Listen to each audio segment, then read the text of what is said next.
estar aqui e sempre quando eu converso com meus amigos economistas do setor privado, tem duas coisas que para mim que é muito claro. Primeiro, é que as pessoas conhecem muito pouco o setor público. Segundo, é que as pessoas do setor privado, mesmo economistas muito bons que passaram pelo setor público, como ministro, presidente do Banco Central, entendem muito pouco ou nada de orçamento. Então, eu vejo, a minha visão que eu tenho é que os grandes debates que a gente vai ter nos próximos anos não está ligado a grandes reformas, não está ligado, por exemplo, à privatização, não está ligado a um novo modelo de desenvolvimento econômico, não é nada disso. Está ligado a questões muito específicas, simples, e que a solução para isso passa tudo pelo setor público e muito pelas carreiras de Estado, e pessoas que conhecem, como vocês, que têm experiência, por exemplo, com orçamento. Uma das coisas mais malucas nesse país, não do ponto de vista de organização, mas do ponto de vista de conhecimento, é orçamento. Você pode pegar, assim, os grandes especialistas do Brasil na área de educação, na área de saúde. Eles têm dificuldade para acompanhar o orçamento da área, a execução de programas. E tem outro problema muito sério, você tem programas que são importantes do governo, não é um problema desse governo, é um problema de vários governos, mas você tem programas importantes como, por exemplo, Minha Casa Minha Vida. Se eu for lá no orçamento, se eu for no CIAF, procurar Minha Casa Minha Vida, não existe. Existe o programa 2049, Moradia Digna, existe o programa 0909, Operações Especiais, que eu faço a consulta puxando o dado do Ministério da Cidade e tenho o orçamento de Minha Casa Minha Vida. Eu consigo fazer isso fácil, vocês também. E quem não está no setor público não tem a mínima ideia. Então, assim, tem um espaço muito grande para a gente melhorar, não é nem só o planejamento do orçamento, é na realidade a divulgação do orçamento de uma forma mais clara para a sociedade. Isso vai envolver, quer dizer, um esforço muito grande de SOF, Tesouro, etc. Mas eu tenho muito claro para mim o seguinte: não esperem que o setor privado vá fazer isso, porque eles não sabem nem fazer a pergunta específica. Isso vai ter que partir de nós. Então, sou muito entusiasta, que todo esse processo de melhoria da transparência do orçamento e do acompanhamento é uma agenda para nós, servidores públicos, convencermos ao futuro governo, mesmo que o futuro governo seja o atual governo. Eu acho, enfim, que há uma demanda da sociedade, conhecer mais essas questões, e a demanda da sociedade, eu quero mais de gasto com saúde e educação, claro que quero, vocês também. Eu gasto R$6.000 por mês, pagando creche para 2 filhos pequenos, pagando plano de saúde para mim, para minha esposa, para os filhos, para minha tia de 80 anos e para minha mãe. Eu não queria gastar R$6.000 por mês com educação e saúde, queria que fosse público. Vocês a mesma coisa, possivelmente vocês gastam dinheiro com a educação dos filhos e plano de saúde. Eu duvido que aqui não tem, alguém aqui não tenha plano de saúde pago. Então, eu quero mais gasto com educação e saúde? Quero. Como a gente vai fazer isso? Aí é que está o grande problema, porque a demanda da sociedade era uma demanda inconsistente. É uma demanda inconsistente. Tem uma pesquisa da CNI de 2 anos atrás que perguntava para as pessoas: você quer que o governo gaste mais com educação? 94% falava sim. Aí perguntava: você quer que o governo gaste mais com saúde? 95% falava sim. Aí a pergunta seguinte era: você é a favor da criação de um novo imposto para o governo aumentar o gasto com saúde e educação? 96% não. Aí perguntava: como é que o governo vai financiar isso? E falava: combatendo corrupção. Eu adoraria que o Brasil fosse tão corrupto assim, enfim, para a gente ter o dinheiro para financiar tudo isso, mas não é. Infelizmente a gente não é tão corrupto quanto se pensa, né? Então, assim, não tem muita mágica. A Inglaterra gasta per capita com saúde, assim, um valor de $4.500. A gente gasta $1.000. A gente só vai conseguir gastar com saúde $4.500 quando a gente tiver um PIB muito maior. Então, assim, crescimento é tudo? Não, mas é quase tudo. Eu acho que o desafio, assim, eu sou amigo de vários economistas liberais, por exemplo, sou muito amigo do Samuel Pessoa, converso toda semana com ele. De vários outros economistas liberais, converso com o Bresser, converso com vários economistas do governo ligado ao PT, brigo em público com vários economistas. 2 semanas atrás eu peguei uma briga com o secretário de Política Econômica num programa de televisão. Quando acabou o programa, a gente saiu para tomar café e comer pão de queijo. Então, assim, a gente tem desafios hoje no Brasil que perpassa essa coisa de ser liberal ou não liberal.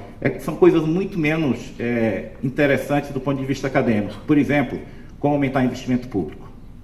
O PAC, a proposta do PAC, eu acho fascinante a proposta do PAC, de você ter um acompanhamento, um monitoramento, que você possa identificar os problemas na execução do investimento de forma mais rápida e solucionar para aumentar o investimento público.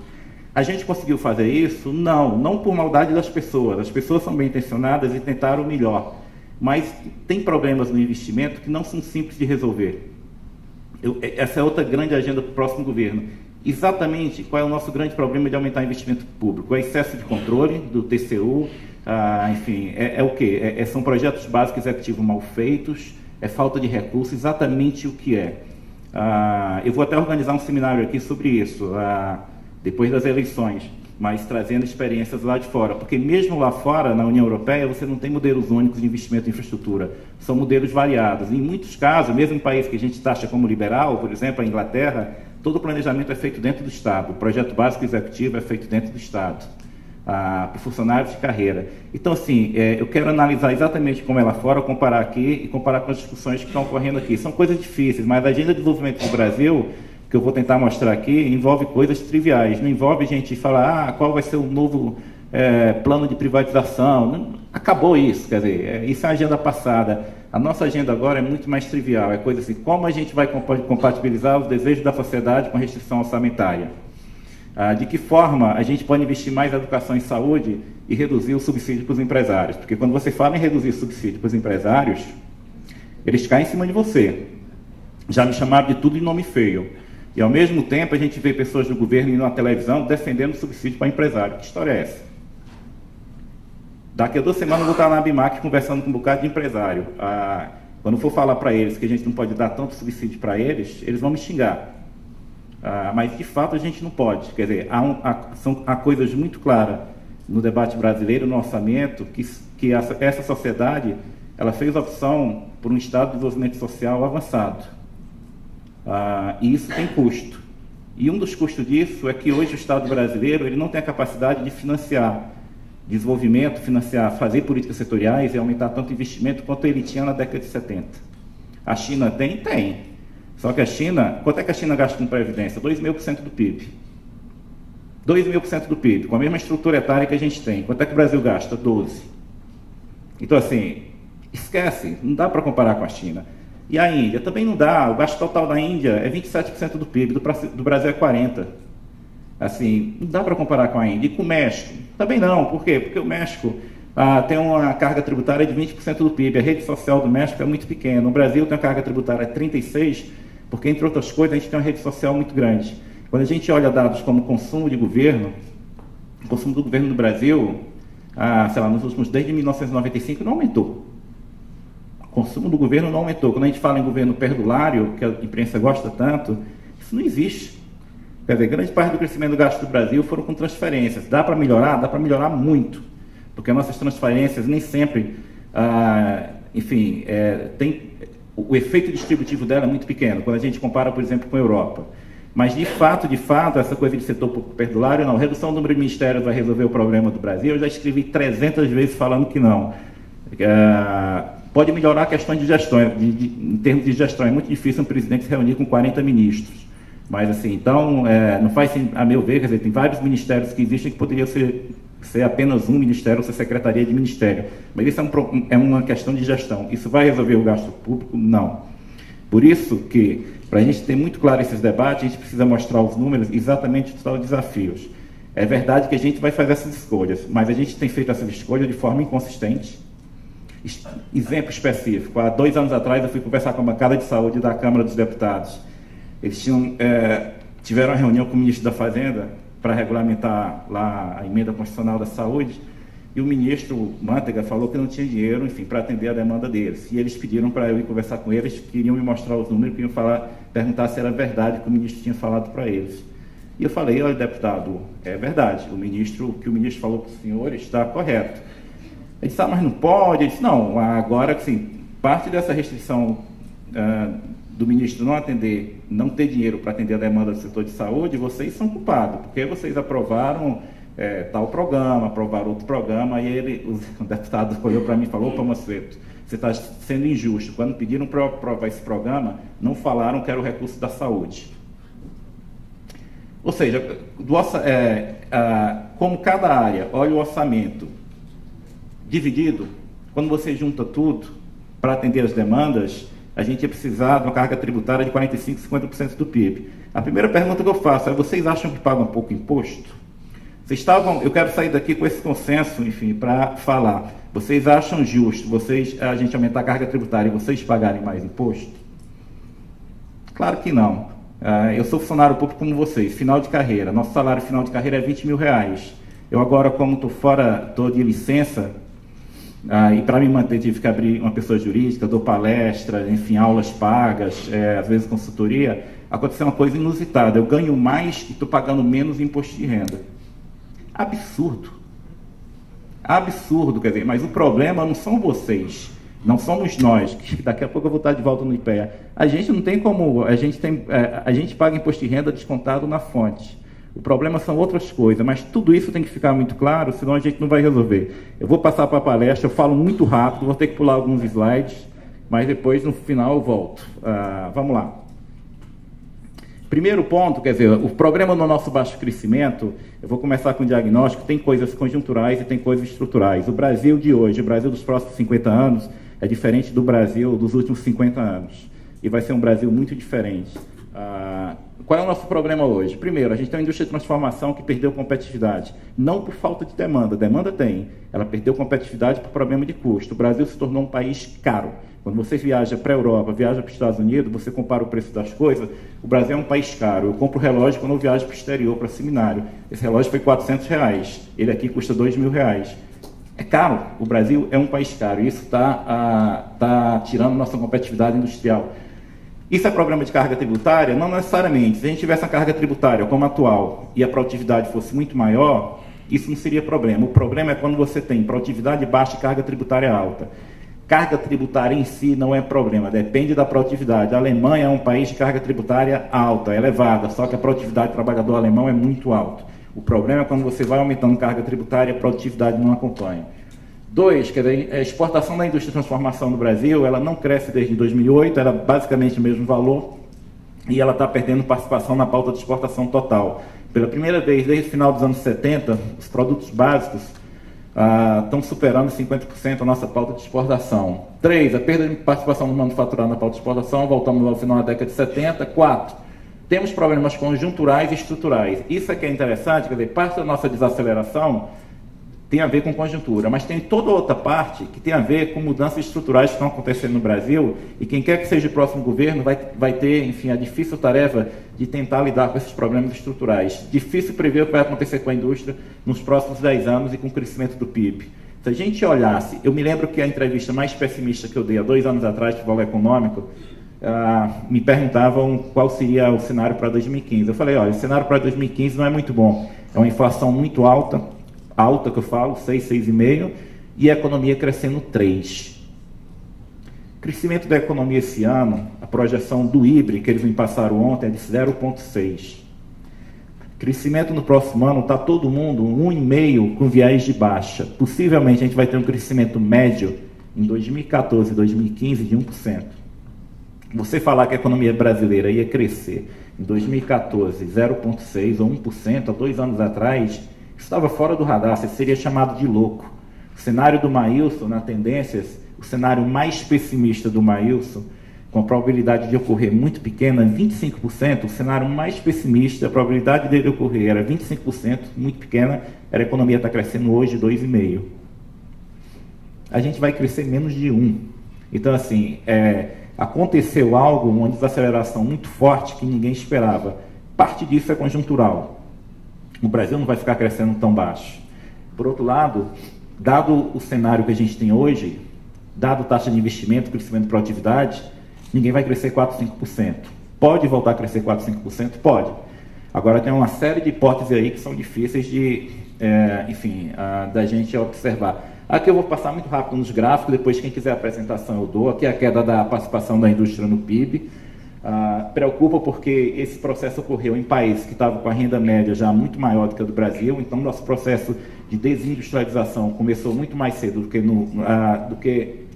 no resto do mundo, quando a gente olha a história, mas também o mundo hoje é diferente, que são economias muito mais abertas, e você tem esse fenômeno China, que consegue, enfim, produzir produtos industriais com preço muito baixo, e outros países asiáticos também, Vietnã, etc. Bangladesh, por exemplo, há 6 anos atrás, Bangladesh não produzia praticamente nada de confecção. Hoje é o segundo maior exportador de confecção do mundo. Exporta 20 bilhões de dólares, o salário mínimo é 37 dólares por mês. Eu quero competir com esse país? Não.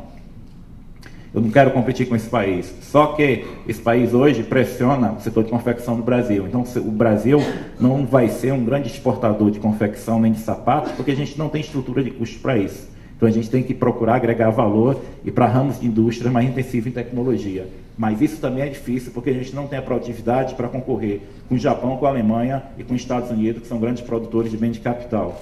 Então, a nossa realidade de Brasil indústria hoje é que a gente está preso entre os dois mundos. A gente está preso entre o mundo de baixo salário, que a gente não quer competir com eles, porque, claro, a gente quer salários maiores, a gente está no estado de desenvolvimento diferente, mas também a gente está preso por cima dos países de custo alto, carga tributária alta, salário alto, mas de alta produtividade, que é a Alemanha, Estados Unidos e Japão. E eu também não consigo concorrer com eles no setor de bens de capital. Então, esse é o problema do Brasil. A gente tem que fazer uma forma de crescer, que a indústria volte a ficar competitiva e tenha mais produtividade para concorrer com o segmento de cima, não no de baixo.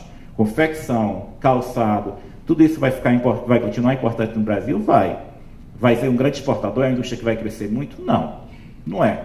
As empresas desses setores que estão bem, eu passei 2 semanas no Rio Grande do Sul, há 2 meses atrás, no Vale dos Sinos, e eu fui entrevistar uma empresa que se chama Paquetá, tem um bocado de marca, e perguntei para o dono lá, e vocês estão bem? Eles estão muito bem.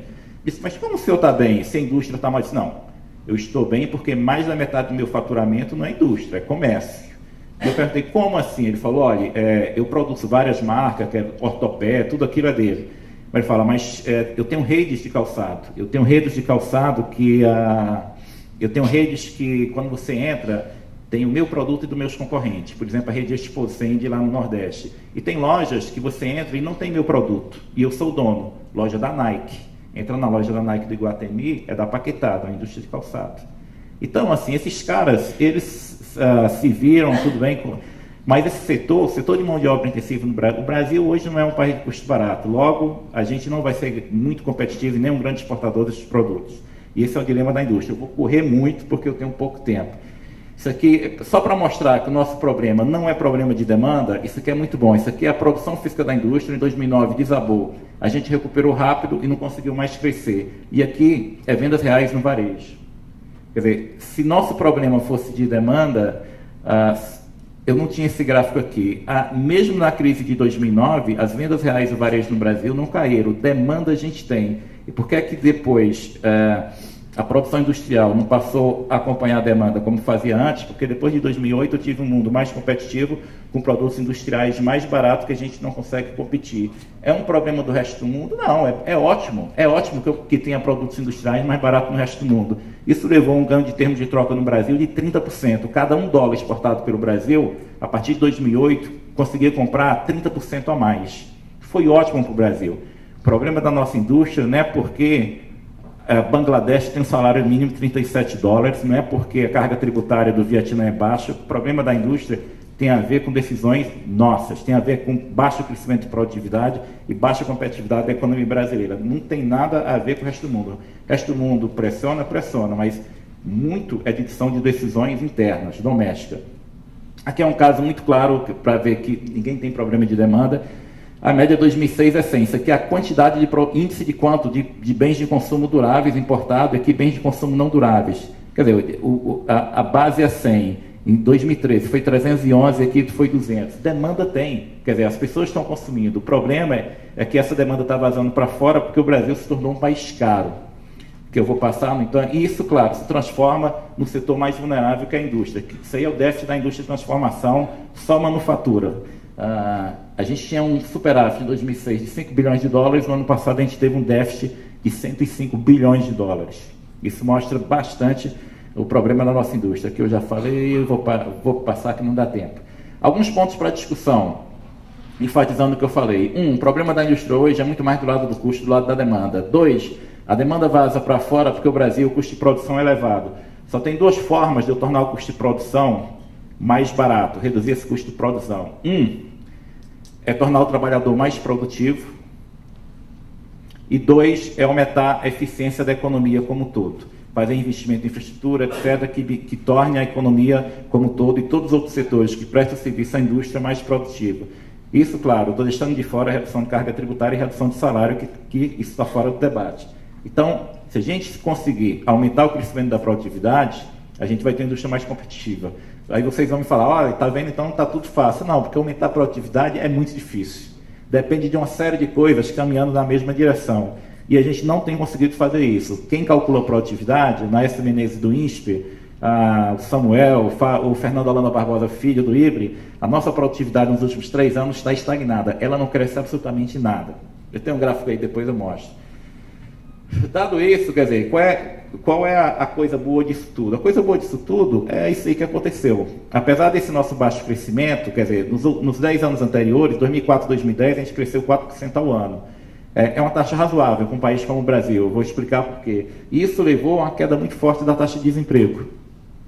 Esse é o aspecto positivo. Mas parte dessa queda da taxa de desemprego tem a ver com fatores conjunturais, com a aceleração do crescimento a partir de 2002, 2004, mais fatores demográficos, que eu volto a enfatizar o que a gente vai ver agora. O Brasil de hoje, o Brasil que a gente vai viver pelos próximos 50 anos, é um Brasil diferente dos últimos 50 anos. Isso aqui eu volto, depois eu falo. Quais são esses fatores estruturais? Os 3 fatores estruturais é isso. A gente está no meio de uma transição demográfica num período muito curto. A transição demográfica no Brasil está ocorrendo em 40 anos, enquanto lá na Europa levou 100 anos para ocorrer. Então, assim, é um movimento muito rápido. 2, a gente tem um problema crônico de baixo crescimento de produtividade. E isso, quando você tem baixo crescimento de produtividade e os salários aumentam, isso gera inflação. Você vai falar, então você é contra o aumento de salário? Claro que não. Inclusive, eu acho que eu ganho muito pouco. O problema não é esse. Quer dizer, o problema é que a gente, só com aumento de salário e fixação de salário mínimo, a gente não vai conseguir tornar o país mais competitivo.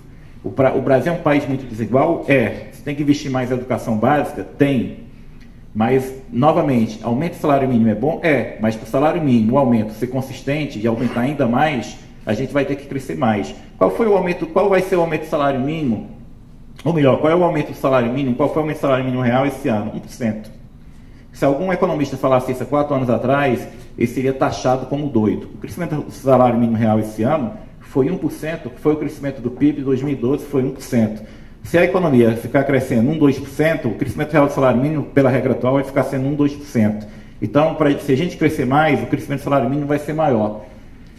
3, a poupança no Brasil é baixa e a gente está no fim do bônus demográfico, que contribui ainda mais para a redução da poupança doméstica. Isso é um dos grandes problemas que o Brasil tem. Realmente o tempo é muito curto, eu vou correr com isso só para destacar a tese. Primeiro, a transição demográfica, isso aqui para mim é muito claro. Isso aqui é o número médio de filhos por mulheres de 15 a 49 anos. 40, 50, na década de 60, as mulheres no Brasil tinham em média 6 filhos. Hoje é menos de 2. Quer dizer, isso foi uma transição demográfica muito grande. Por um lado, o que é que significa isso? Significa que no futuro o crescimento da oferta de mão de obra vai ser menor. E isso, só essa mudança demográfica, de acordo com os cálculos da Fundação, tira 1% de crescimento do PIB por ano. E significa que para a gente crescer mais, vai ter que um crescimento maior de produtividade. Isso, claro, se eu tenho as mulheres tendo menos filhos, significa também um crescimento menor da força de trabalho, um crescimento menor da população, que hoje vai ficar entre 0,9 e 0,1. Aí entra uma questão do crescimento. Um país como o Brasil, se a gente crescer com a população crescendo 1%, um pouco menos do que isso, e a gente crescendo 4%, você tem um crescimento do PIB per capita de 3% ao ano, é ruim? Não é. Se você olha a história dos países, não é. Ou seja, se o Brasil crescer 3%, com uma população que cresce 1%, o PIB per capita vai crescer 2% ao ano. É ruim? Não é. Quer dizer, daqui a 35 anos, meu PIB per capita vai ser o dobro. Isso é pouco? Não é. Não é, quer dizer... e aí a gente vai entrar mais na frente na discussão dos 2 modelos. Quando eu converso com empresários, os empresários querem o seguinte: eu quero duplicar o PIB per capita até 2030, daqui a 15 anos. Tem países que conseguiram fazer isso, duplicar o PIB per capita em 15 anos? Tem. Taiwan, Coreia do Sul, Singapura, todos esses países asiáticos. Só que esses países asiáticos têm altíssima poupança, as pessoas têm um medo danado da velhice e poupam muito. E 2, o governo gasta muito pouco com o social. Esse tipo de modelo, a sociedade brasileira já deixou claro nas eleições que não quer. A gente quer mais gasto social. Então, duplicar o PIB per capita em 14, 15 anos, como querem os empresários, baseado no modelo asiático, eu acho que está fora de cogitação. Por outro lado, tem dois países, um que a gente não gosta muito e outro que a gente gosta mais ou menos, que é Estados Unidos e Inglaterra, que você olha a história desses países, quando eles saíram da Segunda Guerra Mundial, qual era o PIB per capita dos Estados Unidos? 11 mil dólares, nosso hoje. Quando a Inglaterra saiu da Segunda Guerra Mundial, qual era o PIB per capita da Inglaterra? 11 mil dólares, nosso. O que aconteceu com esses dois países, de 1950 até 2007, até antes da crise financeira? Eles tiveram um crescimento consistente do PIB per capita, na média de 2% ao ano. Então, assim, Estados Unidos e Inglaterra se tornaram países desenvolvidos não porque tiveram milagres econômicos, mas porque eles passaram mais de 50 anos crescendo 2% ao ano, PIB per capita, que na nossa realidade de hoje seria uma taxa de crescimento de 3%. Se a gente crescer 5%, a gente consegue? Consegue. A gente teria que aumentar a taxa de investimento para 24% do PIB, a produtividade teria que crescer 1,5% do ano, 24% do PIB, claro, a gente não teria poupança para financiar, mas a gente poderia pegar emprestado do resto do mundo, como está fazendo agora. O déficit de conta corrente hoje é 3,7% do PIB, isso é poupança do resto do mundo. A gente poderia aumentar a taxa de investimento e continuar com o déficit de conta corrente no valor atual e crescer 4%, 5% ao ano. É possível? Não é fácil. Mas mesmo que a gente não consiga isso, se a gente aumentar a nossa taxa de investimento, sei lá, para 22%, 23% do PIB, e a gente crescer 4% ao ano, já é excelente. Você está falando do crescimento de PIB per capita de 3% num país que de 1980 a 2000, o crescimento do PIB per capita foi 8% em 21 anos. Se eu ficar com o PIB per capita crescendo 3% ao ano, quer dizer, eu crescer em 3 anos o que eu levei 21 anos para crescer, é excelente, quer dizer, em menos de 30 anos eu vou duplicar a renda per capita, é muito bom. Então, assim, o nosso desafio, eu acho que é muito mais olhar, é ter crescimento consistente do que procurar milagre. Bom, meu tempo acabou, agora eu vou pedir 3 minutos só para concluir. Isso aqui é a proporção de pessoas com mais de 60 anos de idade na população. O Brasil da segunda metade do século XX era isso aqui, era um Brasil novo. O Brasil da primeira metade do século XXI vai ser isso aqui. É diferente, quer dizer, esse país tende a poupar menos e o crescimento é muito mais dependente do crescimento de produtividade. E o nosso crescimento de produtividade, isso aqui é a produtividade, colocando o índice 100, produtividade total dos fatores, 1980, 100. E aqui o último valor, 2013. Nesse tempo todo, ela só cresceu, passou de 100 para 113. É muito pouco. Ela ficou estagnada, quase estagnada, durante quase 2 décadas. Nos últimos 10 anos, cresceu um pouquinho. Ainda é muito pouco. E nos últimos 3 anos, ela está estagnada. Isso aqui tem que crescer muito, consistentemente, para a gente se tornar um país de crescimento contínuo. Fora isso, nos últimos 3 anos, esse dado aqui, inclusive, foi revisado, está em 0. Mas a gente conseguir um crescimento de 1,5%, 2% é excelente. Hoje está em 0. É um grande desafio para o Brasil. Vou passar. O nosso calcanhar de Aquiles é poupança. Porque os países asiáticos que duplicaram o PIB per capita em 14, 15 anos, eles têm uma taxa de poupança altíssima. A China tem uma taxa de poupança de 50% do PIB. Eles conseguem colocar a taxa de câmbio onde eles quiserem, porque eles têm uma taxa de poupança muito alta. Não é o caso do Brasil. O Brasil, se começa a intervir muito câmbio, tem que aumentar a dívida pública e o custo da nossa dívida é colossal. O Brasil é isso aqui. Era um país que poupou 21% do PIB na década de 70 e que hoje poupa 16%, 17%. Se a gente for querer aumentar muito a taxa de investimento, a gente vai precisar entrada de dinheiro de fora. Isso significa que a gente vai ter sempre que ter uma economia muito ajustadinha, porque se a gente não tiver, o dinheiro de fora não vem. Isso aqui é a taxa de poupança do setor público. O Brasil, dos anos 70, o setor público chegou a poupar 6% do PIB. Hoje, o setor público tem uma poupança negativa. Aí você me pergunta, e como é que aumenta a poupança do setor público? Não tem truque, ou corta a despesa ou aumenta gasto. E ninguém quer pagar mais carga tributária. E é muito difícil você cortar gasto com a economia crescendo 1%, 2%. Você consegue economizar em gasto controlando o crescimento, mas em uma década, não em 1, 2 anos. Eu sou totalmente contra ajuste fiscal de curto prazo. E sempre me posicionei contra. Então, assim, por isso que é muito mais importante a gente mudar o regime fiscal olhando para 10 anos do que se preocupar muito com 1 ou 2 anos. Mas o Brasil vai ser um país de poupança elevada? Muito difícil. Isso aqui é o exemplo dos países que duplicaram o PIB per capita em 15 anos, depois vocês olham, aqui o que eu falei dos Estados Unidos e do Reino Unido, só esse gráfico para a gente terminar. O Brasil, da década de 70 até 2010, você tinha flutuações na poupança, mas basicamente a gente terminou um ciclo aqui de 40 anos, de 50 anos, com a taxa de poupança muito semelhante como começou. A Coreia do Sul, ao longo do processo de crescimento dela, de 60 até 2010, a taxa de poupança ia aumentando. Se a gente olha para a China, a mesma coisa. Ao longo do processo de crescimento da economia chinesa, a taxa de poupança ia aumentando. Mesmo o Chile, que é o modelo mais liberal, ao longo do processo de crescimento do Chile, a taxa de poupança foi aumentando. No Brasil, isso não aconteceu e agora a gente entrou na fase de despoupança, que o número de pessoas com mais idade em relação à população economicamente ativa vai aumentar, gasto para previdência vai subir, gasto por saúde vai subir e a gente vai poupar menos. Por isso, esse é um problema estrutural que a gente vai ter que resolver. Claramente, o Brasil, a gente está com déficit conta corrente hoje, 3,7% do PIB. Não mudou muito em relação ao ano passado. Isso é uma coisa que a gente vai ter que conviver por muitos anos se a gente quiser crescer mais.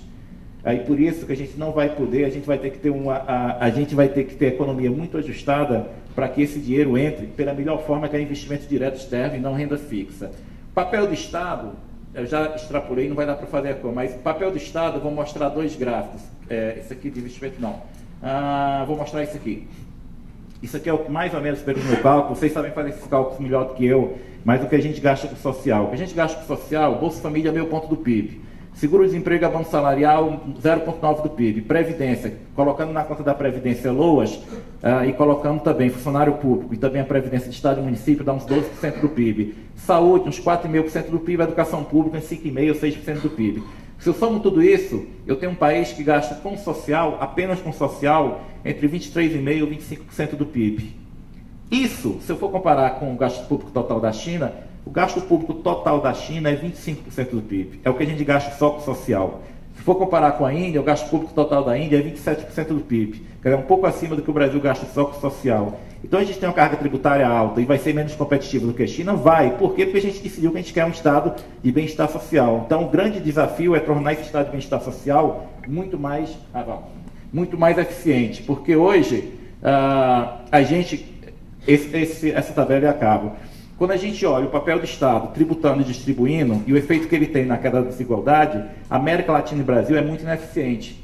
Quando você pega a desigualdade de renda no país como o Reino Unido, na OCDE, no grupo de países que formam a OCDE, a desigualdade de renda deles é alta, é 0,50 o Gini. Quando você coloca o Estado tributando, distribuindo de volta para a sociedade, essa desigualdade cai de 30% a 40%. E na América Latina e Brasil, quando você olha a mesma coisa, a desigualdade cai de 5% a 10%. Então, o Estado, ele tributa de forma muito ineficiente e distribui de forma muito ineficiente. A média de arrecadação via imposto indireto na Europa, na OCDE, que a carga tributária em cima de bens e serviços é elevada, é 33% da arrecadação. No Brasil, de acordo com o dado da Receita Federal, é 49%. Então, a gente vai ter que melhorar a estrutura tributária, e melhorar a estrutura tributária vai ter que tributar um bocado de gente que hoje paga muito pouco imposto, como eu agora, que sou pessoa jurídica, então eu deveria estar pagando o mesmo imposto que eu pagava quando eu estava empregado, porque eu estou fazendo a mesma coisa, inclusive melhor que agora eu trabalho de casa, então eu deveria estar pagando a mesma carga tributária e não menos. Então, eventualmente, a gente vai ter que debater isso no Brasil. 2, a gente vai ter que debater também a qualidade do gasto, porque simplesmente, no pós-Constituição até hoje, a gente atendeu a demanda constitucional aumentando todo tipo de gasto. A gente não tem mais espaço para isso. Então, esses são os desafios. Obrigado.